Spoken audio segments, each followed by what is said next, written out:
그래서 우리에게 주시는 말씀은 고린도전서 9장 16절에서 17절 말씀입니다. 고린도전서 9장 16절에서 17절 말씀, 신약성경 272쪽입니다. 고린도전서 9장 16절 17절 말씀 다 같이 합독합니다. 내가 복음을 전할지라도 자랑할 것이 없으면 내가 부득불할 일임이라. 만일 복음을 전하지 아니하면 내게 화가 있을 것이로다. 내가 내 자유로 이것을 행하면 상을 얻으려니와 내가 자유로 아니한다 할지라도 나는 사명을 받았노라. 아멘. 오늘 사명에 관한 말씀입니다. 이 말씀 전에 제가 이제 깨달은 것도 말씀드립니다. 여러분, 우리 항상 기도를 하면 하나님께서 우리 기도에 응답을 하시죠. 기도에 확신을 가지셔야 됩니다. 그런데요, 제가 한번 보니까 기도에 응답하시기 전에 먼저 기도 응답받기에 합당한 그릇으로 먼저 만드시더라고요. 그릇이 되지 않은데 하나님이 무조건 응답해 주시지 않습니다. 그러니까 하나님께 우리가 기도하면 우리가 그 기도에 응답받아서 합당하게 쓰임받는 그릇으로 먼저 만드는 과정을 거쳐야 하나님이 응답해 주십니다. 그런데 보통 사람들은 그 과정을 견디지 못해요. 그러니까 빨리 응답되지 않는다고 기도 좀 하다가 말아버리는데, 여러분 낙심하지 마시고 끝까지 기도하시기 바랍니다. 그리고 여러분들을 하나님이 하루하루 한 달, 1년 이렇게 만들어 가시니까 걱정 안 하셔도 되고 순종하시며 우리가 기쁨으로 예배 잘 드리시면 됩니다. 오늘 우리가 모두 하나님의 예수 믿으면 축복받는 거 맞죠? 예수 믿는 것만큼 큰 축복이 없습니다. 이 세상에서 가장 큰 축복은 예수 믿는 것입니다. 그 어떤 축복보다, 예수 믿는 축복보다 큰 축복은 이 땅에 없습니다. 그리고 저와 여러분들은 엄청난 축복을 다 받은 사람들이에요. 그런데 이 축복을 받는 것에 비해서 또 우리가 해야 될 것이 반드시 있는데, 그것이 뭐냐면 하나님의 자녀로서 하나님께서 우리를 부르신 그 뜻대로 사명을 감당해야 된다는 것입니다. 하나님이 여러분들을 많은 사람들 중에 나를 택하서 하나님 자녀 삼아 주실 때는 우리에게 축복 주시는 것도 있지만 근본적인 이유가 있습니다. 뭐냐면 우리에게 다 사명이 있다라는 것이에요. 내가 너에게 이런 사명을 주니까 너 예수 믿고 이 사명 잘 감당해라 라고 하시면서 우리를 불러주셨다라는 것이에요. 그러니까 우리가 받는 축복을 얻은 사람은 그것에만 집중하는 사람이 있는가 반면에, 축복도 우리가 누리지만 그 사명에 집중해서 사명에 따라 사는 사람이 있는데, 여러분들은 빨리 사명을 발견하셔서 그 사명에 따라 사셔야 된다라는 것입니다. 사명을 말할 때 우리가 우리에게 맡겨진 일, 미션이라고 그러죠. 미션. 우리에게 맡겨진 일을 사명이라고 그러죠. 어떤 회사의 오너가 직원들에게 이걸 해서 이걸 해결해라 라고 말한다면 그 직원은 당연히 월급을 받으니까 그 일을 해야 되는 것이죠. 그것이 그 직원의 사명이잖아요. 오늘 하나님의 자녀로서 이 땅에 살아갈 때 하나님이 우리에게 사명을 다 주셨다라는 것이에요. 우리는 이제 예수 믿는 하나님의 자녀로서 권리가 있잖아요. 권리가 천국 시민권도 있고 뭐 몇 가지가 있는데, 그런데 이 권리가 있는 반면에 반드시 의무가 있습니다. 그 의무가 이제 성도의 4대 의무라고 할 수 있는데 반드시 해야 되는 거예요. 이 의무는 안 하면 안 되는 거예요. 반드시 해야 돼요. 첫 번째가 뭐냐면 주일 성수예요. 주일 성수. 주일은 반드시 하나님 앞에 예배를 드려야 된다라는 것입니다. 예배를 해야 된다라는 것이에요. 성도로서 예배하지 않는 것만큼 큰 죄가 없는 것이에요. 그래서 반드시 주일 예배를 잘 지켜라라는 것과, 두 번째는 매일 하나님의 생명의 말씀인 말씀을 읽어라라는 것입니다. 말씀을 들으라라는 것이에요. 말씀 묵상. 그리고 또 세 번째가 뭐냐면 기도를 반드시 해야 돼요. 여러분, 우리 예수 믿는 사람들은 의무는 반드시 기도를 해야 됩니다. 기도해도 되고 안 해도 되는 것이 아니라 예수 믿으면 반드시 기도하셔야 된다라는 것이에요. 그래서 여러분들 기도하시기 바랍니다. 그리고 마지막으로 네 번째 의무는 전도하는 성도가 되어야 된다라는 것이죠. 하나님께서 반드시 우리에게 전도하라라고 말씀하시는 거예요. 그래서 예수 믿지 않는 사람들 보면 그 영혼이 불쌍히 보이고 천국 가지 못해 지옥 갈 그 영혼을 바라볼 때 안타까운 마음으로 복음을 전하시기 바랍니다. 베드로전서 2장 9절 보시면 우리가 성도로서 받는 특권이 얼마나 큰지 말하잖아요. 몇 가지가 나옵니까? 우리는 택하신 족속이요, 그리고 왕 같은 제사장들이요, 거룩한 민족이요, 하나님의 소유가 된 백성이다라고 되어 있습니다. 이 택하신 족속, 왕 같은 제사장, 거룩한 민족, 하나님의 소유된 백성, 이 얼마나 큰 특권입니까? 이거는 구약을 보면요, 이것이 얼마나 큰 특권인지 알 수가 있어요. 우리가 어떻게 택하신 받은 족속이 될 수가 있습니까? 이스라엘 민족, 영적 이스라엘 민족이 되었다라는 것이죠. 그리고 우리가 어떻게 제사장이 될 수 있어요, 여러분? 제사장이 특권을 누릴 수 없잖아요. 그런데 우리는 다 제사장이 되었고요, 거룩한 나라가 되었고요, 하나님이 소유가 된 백성이 되었다라는 것입니다. 여러분, 이것이 큰 특권인데 이 특권을 받은 우리가 이 특권 가지고 뭘 해야 되나? 사명을 감당하셔야 된다는 것이죠. 사명을. 여러분, 지난주 우리 말씀이 뭐냐면 나의 삶에 있어서 중심이 무엇인가라는 것이잖아요. 이것이 사명과 참 연관된 말씀이거든요. 사명을 발견하고 그 사명에 따라 사는 사람들은 하나님 중심적인 삶을 살 수가 있어요. 왜냐하면 그 기둥이 딱 정해져 있거든요. 기준점이 있거든요. 그래서 그 테두리에 벗어나지 않아요. 항상 교회 위주, 하나님 위주, 예배 위주로 살아가요. 그런데 그 사명을 모르면요, 이리 갔다 저리 갔다 막 흔들려요. 기준점이 없어요. 여러분, 이 시간 생각할 때 여러분에게 주시는 하나님의 사명이 무엇인 것 같습니까? 대단한 것 생각하지 마세요. 나는 모세의 사명을 받았다, 선교사님의 사명을 받았다, 목회자의 사명을 받았다, 뭐 그런 것도 있지만 소소한 사명도 있더라고요. 어떤 한 영혼에게 복음을 전하는 그 사명도 있을 수가 있는 것이고, 오늘 이 예수사랑교회에 나와서 잠잠히 예배하는 그 사명, 그것도 사명인 것입니다. 예배 자리를 지켜주며 예배하는 그것도 사명이에요. 그래서 여러분, 기도하실 때 하나님 제게 맡겨진 사명이 무엇입니까? 라고 꼭 그 사명을 깨달으셔야 된다는 것이에요. 저의 사명은 뭐죠? 네, 다른 거 뭐 필요 없고, 저는 목회자의 사명이잖아요. 제가 뭐 돈을 벌겠습니까? 제가 다른 것은 뭘 하겠습니까? 여러분, 저는 목회자의 사명이니까 항상 교회를 지키고 성도를 위해 기도하고 말씀을 선포하고, 이것이 제 사명이니까 저는 평생 그렇게 사는 겁니다. 여러분들도 다 하나님이 사명을 주셨다라는 것이에요. 빨리 사명을 발견해서 그 사명 감당하는 것이 중요하다라는 것입니다. 하나님이 우리에게 사명을 주셨는데, 고린도서 5장 20절 보면 우리가 그리스도를 대신하여 사신이 되었다라고 되어 있습니다. 사자죠. 대신 하나님의 말씀을 전하며 하나님의 뜻을 전하는 그 사신이 되었다라는 것입니다. 하나님 우리를 대리자로 우리를 불러주셨다라는 것이에요. 얼마나 이것이 큰 축복입니까? 많은 사람들 중에 우리를 하나님의 대리자 삼으셔서 하나님 일을 감당하게 하시는 것이 얼마나 감사한 일입니까? 여러분, 우리가 왜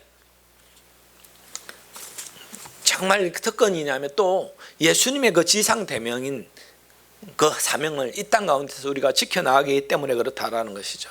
마태복음 28장 18절, 19절, 20절 보시면 예수님께서 이제 부활하셔가지고 성천하실 때 마지막으로 제자들에게 주신 말씀이 뭐죠? 그러므로 너희는 가서 모든 민족으로 제자를 삼아 아버지와 아들과 성령의 이름으로 세례를 베풀고 내가 분부한 모든 것을 가르쳐 지키게 하라. 볼지어다 세상 끝날까지 내가 너희와 항상 함께 있으리라 하시니라 라고 되어 있어요. 이것이 지상대명이잖아요. 우리에게 모든 사람이, 예수 믿는 사람들에게 모든 민족을 제자 삼아 아버지와 아들과 성령의 이름으로 세례를 베풀고 분부한 모든 것을 가르쳐 지키게 하고, 그럴 때 세상 끝날까지 내가 너희와 함께 하겠다라는 것이에요. 여러분, 이것은 선교사님들에게만 주신 사명이 아닙니다. 예수 믿는 우리 모두에게 주신 하나님의 사명이다라고 생각하시고, 여러분, 우리에게 이 사명을 주실 때 이 사명을 감당하는 그 사람과 함께 하나님이 항상 함께 하시는 거예요. 우리가 이제 정말 이제 재밌는 구약 성경 중에 정말 읽어보면 소설보다 저는 재밌더라고요. 뭐냐면 에스더서예요. 에스더서는 하나님이라는 단어가 한 번도 나오지 않죠. 그렇지만 하나님의 역사 가운데 이 말씀이 기록된 것인데, 에스더는 이방 여인으로서 나중에 보면 페르시아 왕비까지가 됐잖아요. 성경에는 바사 왕이겠죠. 아하수에로라는 왕의 아내가 되었어요. 그때 이 하만이라는 사람이 이스라엘 백성들을 다 멸살시켜 죽여버리려고 계략을 꾸밀 때 그 에스더의 삼촌 모르드게가 이제 기도하는 사람이에요. 영적으로 깨 있는 사람이에요. 이제 이 에스더가 이 아수르 왕의 부인이 되었을 때 그 하만의 계략을 깨닫고 에스더에게 강력하게 근거하는 말씀이 에스더서 4장 14절 이렇게 돼요. 모르드게가 그러니까 자기 조카인 에스더에게 이렇게 말합니다. 이때 내가 만일 잠잠하면 말이 없으면 유대인은 다른 데로 말미암아 노인과 구원을 얻으려니와 너와 내 아버지 집은 멸망하리라. 내가 왕후의 자리를 얻은 것이 이때를 위함이 아닌지 누가 알겠는가. 에스더가 왕비의 자리에 앉는 그 이유는 무엇이라고 말합니까? 지금 위기에 처한 이스라엘 백성들을 구원하시려고 하나님이 그 왕비의 자리에 앉게 해 주셨다라는 것이에요. 에스더의 사명은 이스라엘 백성들 민족을 멸망시키지 않게 그렇게 그걸 막아내는 일을 감당하는 사명이다라는 것입니다. 그때 에스더가 이 말을 듣고 이렇게 대답합니다. 당신은 가서 수산에 있는 유다인들을 다 모으고 나를 위하여 금식을 하되 밤낮 3일 동안 먹지도 말고 마시지도 마소서. 나도 나의 시녀와 더불어 이렇게 금식한 후에 규례를 어기고 왕에게 나아가리니 죽으면 죽으리라. 왕비 말이 왕비이지 왕이 부르지 않았는데 자기 임의대로 왕 앞에 나아가면 어떻게 합니까? 죽는 거예요. 이때 왕비는 부인 취급이 아니고요. 종이고 그냥 왕 마음대로 할 수 있는 거예요. 언제든지 왕이 불러야만 할 수 있는데 이제는 모르드게 그 삼촌의 그 명령을 받아서 나를 위해 기도해 주십시오. 금식 기도해 주십시오. 내가 이제 왕이 부르지 않았는데 나가겠습니다. 우리 이스라엘 백성들이 죽음의 참 위기를 모면할 수 있도록 내가 왕에게 간구하겠습니다. 나를 위해 기도해 주십시오. 내가 어떤 마음으로 지금 나아간다라고 말합니까? 죽으면 죽겠다는 마음으로 나아갑니다라는 것이에요. 나중에 결론은 어떻게 되었죠? 계략을 꾸몄던 그 하만은 오히려 나무에 매달려 죽고 모르드게와 이 에스더는 높임을 받게 되죠. 죽으면 죽으리라라고 사명을 감당한 에스더 죽지 않습니다. 사명을 잘 감당했다라는 것이죠.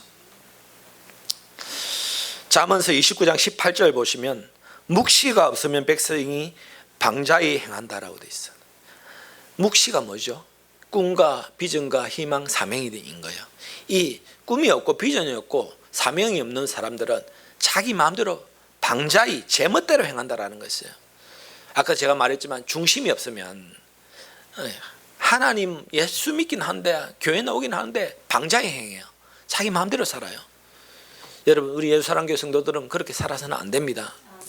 사명을 감당하고 하나님 중심적인 삶을 살아야 된다는 것이에요. 그러기 위해서는 내 사명이 무엇인지를 깨닫고 사명에 따라 살아야 된다는 것입니다. 아시겠습니까? 여러분 요나의 사명은 무엇이었죠? 요나 어느 나라요? 어느 백성? 어느 도시?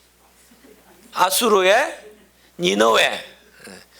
요나가 어떻게 했는지 알겠는데 정확하게 이렇게 물어보면 다시스를 백성을 구원하려 했나 헷갈리기 시작하는데 이방 백성 아수르 땅에 그 수도 니느웨 백성을 해결시키는 그 사명을 받았는데 처음에는 도망쳐 버렸잖아요. 다시스로.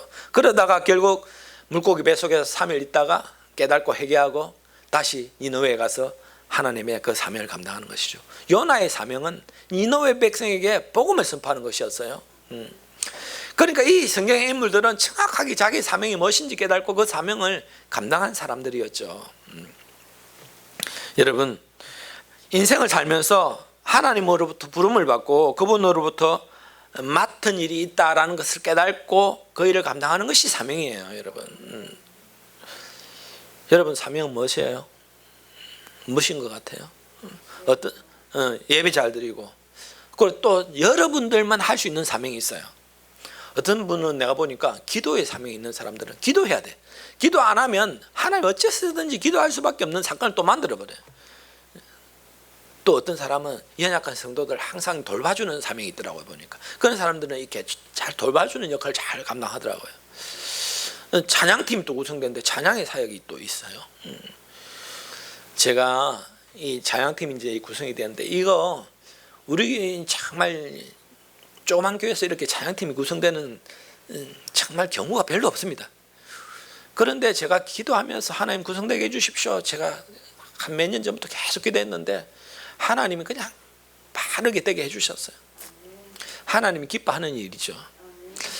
하나님이 기뻐하는 일에는 반드시 뭐가 역사합니까? 마귀 역사합니다. 예. 마귀가 강력하게 역사합니다. 하나님이 기뻐하는 일에는 반드시 마귀가 역사합니다. 그거 깨달으셔야 돼요. 그래서 찬양팀으로 섬기는 여러분들은 기도로 똘똘 무장하지 않으면 마귀의 공격을 받게 된다는 것이에요. 그래서 여러분들도 찬양팀을 위해서 기도해 주시기 바랍니다. 이 세상에서 가장 아름다운 삶, 가장 행복한 삶, 가장 의미 있는 삶을 사는 사람이 어떤 사람이냐면 하나님의 뜻대로 부름받아서 하나님의 사명을 감당하는 그 사람이 가장 아름다운 사람이에요. 가장 행복한 사람이고 가장 잘 사는 사람이에요. 아시겠습니까?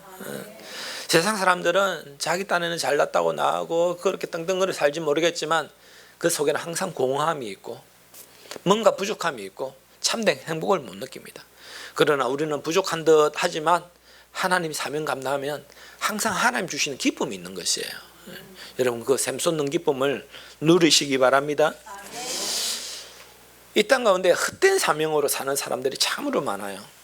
내 사명은 이거다라고 말하는데 그것이 보면 사람을 죽이는 사명, 사람을 생명을 멸망시키는 사명. 대표적으로 누구냐면 이슬람 교도들이잖아요. 거구 이슬람 성도들 그 사람들 보면 자기들의 사명은 뭐예요? 전 세계를 이슬람화 시키는 것이고 이슬람 알라 신을 믿지 않은 그 사람들을 다 죽이는 거예요. 그러니까 지하드 성전이라 그러죠.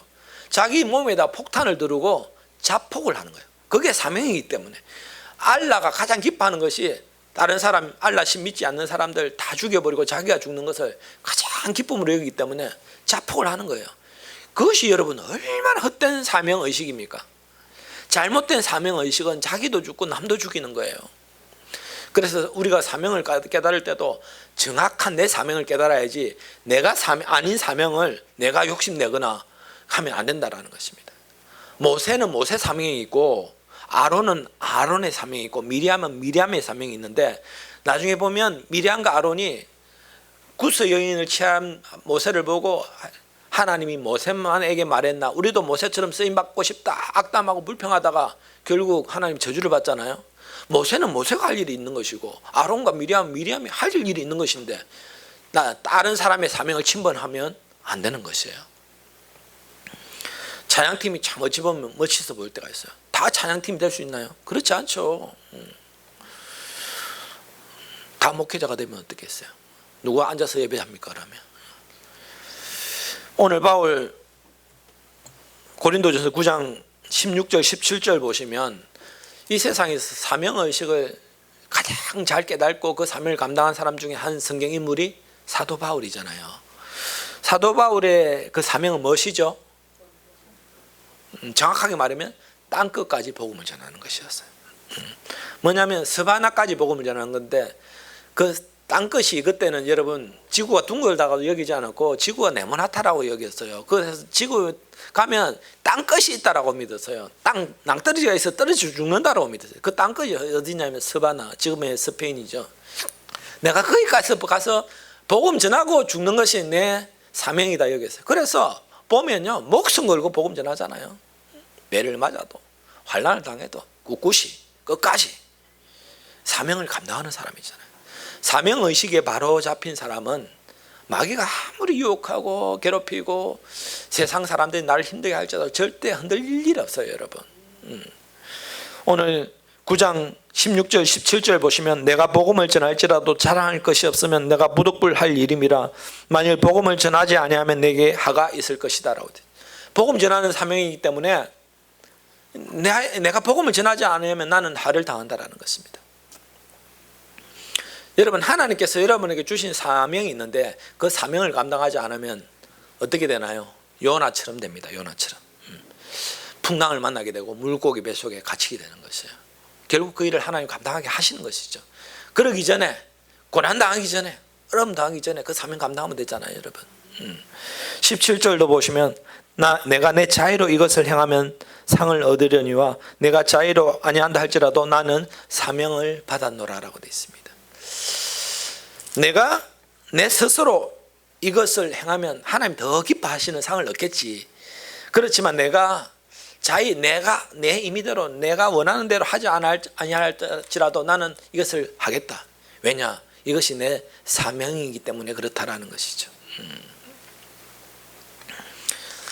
그러면서 이렇게 19절, 20절, 21절, 22절, 23절 계속 보면 내가 유대인인데 유대인이 아닌 것처럼 된 것은 유대인이 아닌 그 사람들 얻는 것이 목적이고, 율법이 없는 사람처럼 된 것도 율법 없는 사람 얻는 것이고, 있는 사람처럼 된 것은 있는 사람처럼 그 사람들을 얻게 된 것이고, 내가 약해진 모습으로 살아가는 것은 그 약한 모습으로 살아가는 그 사람들을 얻기 위함이고, 그리고 내가 또 8절에도 보면 내가 고기 먹는 거 이거 뭐 괜찮지만 만약에 이거 먹는 것으로 인해서 다른 사람이 시험에 든다면 나는 평생 고기를 먹지 않겠다. 그리고 나는 내가 결혼할 내가 특권이 없냐? 나도 결혼할 특권이 있다. 그렇지만 내가 복음 사역을 열심히 감당하기 위해서 나는 결혼조차도 하지 않는다라는 것과 뭐 이런 많은 것들이 있어요. 오직 모든 초점이 어디에 맞춰졌나요? 전도, 복음 전하는 데 맞춰 있기 때문에 조금이라도 거기에 방해거리가 된다면 모든 거 다 내려놓겠다라는 것입니다. 포기하겠다라는 것이에요. 이것이 사명자의 자세입니다, 여러분. 내가 그 사명을 감당하는 데 있어서 조금이라도 걸림돌이 되거나 방해거리가 된다면 그거 하지 않겠다라는 것이에요. 그러면서 24절 보시면 운동장에 다름질하는 자들이 다 달릴지라도 오직 상을 받는 사람은 한 사람인 줄 너희가 알지 못하느냐? 너희도 상을 받도록 이와 같이 다름질하라. 사도 바울은 정확하게 앞으로 하나님께서 나에게 어떤 상이 주어질 줄을 알기 때문에 이 사명을 감당하는 것이죠. 여러분, 이 땅 가운데 받는 하나님이 우리에게 주시는 축복과 저 천국에 가서 받는 하나님의 상급이 있잖아요. 어떤 게 더 크죠? 천국에서 받는 상급이 비교할 수 없을 만큼 크고 좋은 것이에요. 왜냐하면 천국은 영원한 곳이니까. 그런데 이 땅에 우리가 사명 감당하면 이 땅에서 맛배기로 조금씩 하나님 주실 때가 있는데 그거는 정말 아무것도 아니에요. 거기에 취하지 마시고 하나님이 우리 천국 가서 누리게 될 그 상급, 그 축복, 그걸 바라보면서 오늘 보면 다름질 박질해도 1등은 한 명이에요. 끝까지 꼴이 나는 사람은 몇 명 되지 않는다는 것입니다. 끝까지 포기하지 말고 달려가라라는 것입니다. 천국의 상을 받을 것을 바라보면서. 여러분들 혹시 달려가다 포기하신 적 없어요? 참 많죠. 저도 그랬고요. 사명을 받았지만 이 달려가다가 포기할 때가 참 많아요. 왜냐? 힘들거든요. 그걸 견디지 못해요. 또 포기하고 또 포기하고. 그래도 상을 받기 위해서는 끝까지 달려가야 된다는 것입니다. 선한 믿음의 싸움을 하며 끝까지 경주해 나가야 된다는 것이에요. 여러분, 마귀는 여러분들을 어떻게 무너뜨리는지 여러분 아세요? 여러분들의 약점이 뭔지 마귀는 잘 알죠. 여러분 공격하죠. 그렇지만 끝까지 포기하지 마시고 대적하고 영적으로 승리하시기 바랍니다. 그래야 상이 있고 열매가 있는 것이에요.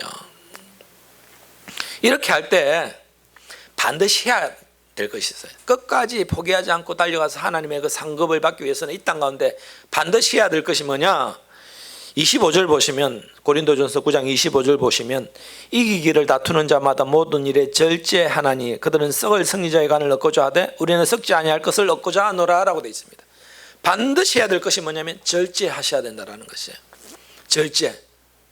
우리가 사명 감당하지 못하는 이유 중에 하나가 뭐냐면 절제를 하지 못해요. 인내하지 못하고 견디지 못하는 거예요. 절제가 안 돼. 여러분, 이 절제하는 거 참 중요합니다.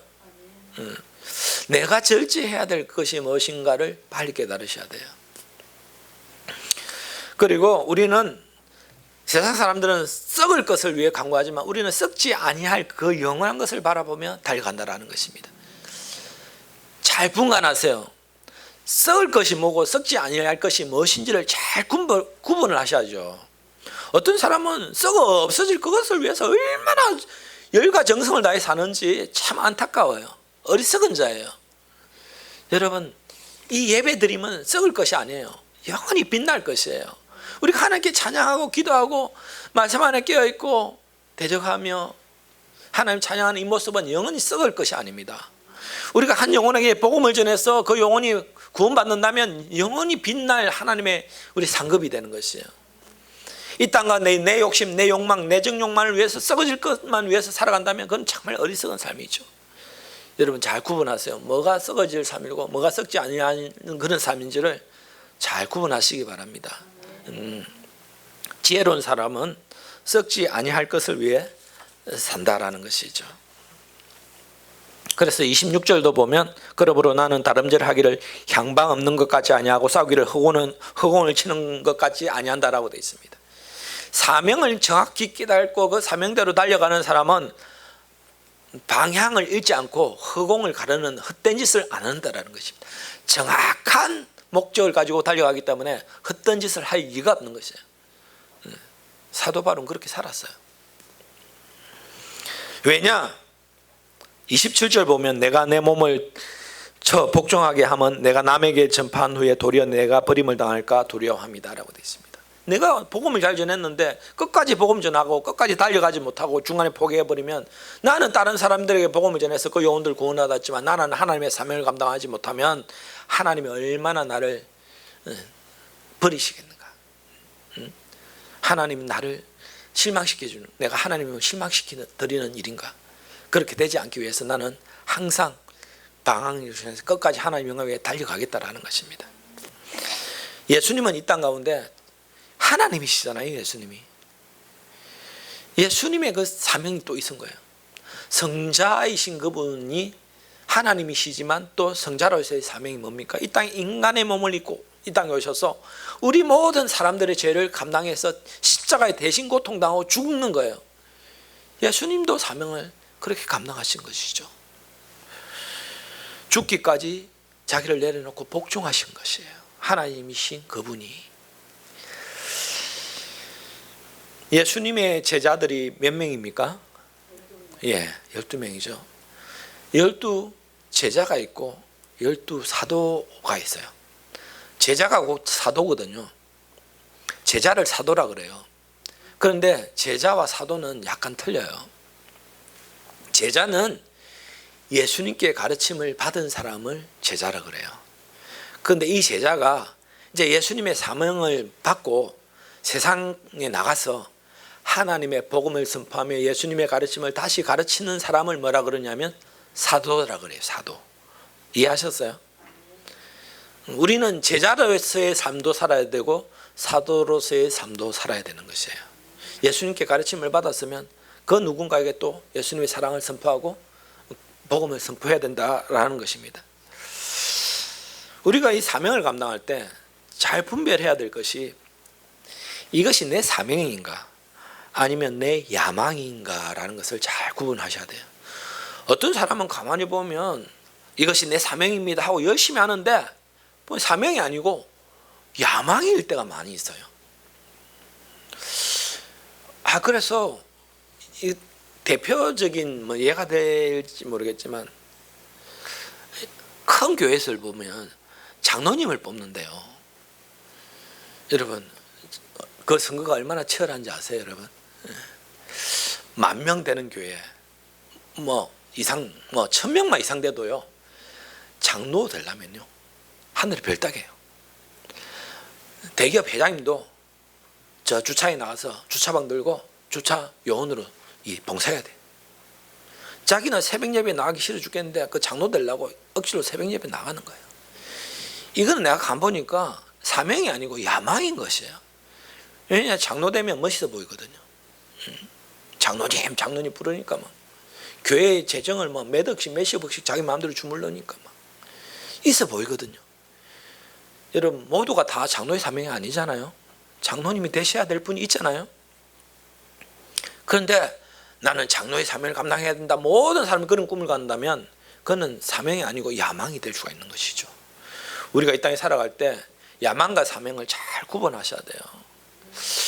처음에는 야망으로 살다가 나중에는 사명을 감당한 성경 인물 중에 한 명이 있는데 누구인지 아세요? 대표적인 예가 야곱이에요. 야곱은 처음에는 얼마나 야망이 큰 사람인지 몰랐어요. 장자권을 자기 형을 속여가지고요, 얼마나 이 장기가 많은지. 참 이 야곱 처음 보면 얼마나 얄미운지 모르겠어. 형 꼬셔가지고 장자권 뺏어버리고, 난 축복, 또 나중에 축복권도 뺏어. 거짓말로 자기가 에스처럼 꾸며가지고 자기 아버지 이삭에게, 눈이 잘 안 보이는 이삭이 나가지고 내가 애씁니다 하고 축복권도 다 받아버리고, 그래가지고 나중에 자기 형 에서가 죽이려고 하니까 삼촌 라반 집에 도망을 치잖아요. 그때부터 이제 고난이 시작되잖아요. 엄청 어려움과 역경을 겪습니다.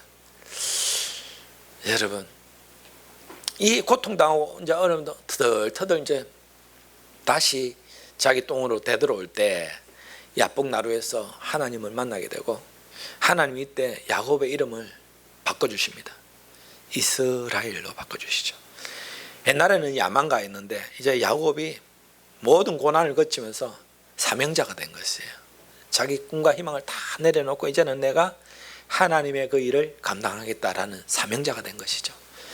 하나님은 야곱을 변화시킨 것이에요. 왜냐하면 야곱을 통해서 하실 일들이 있기 때문에 그렇죠.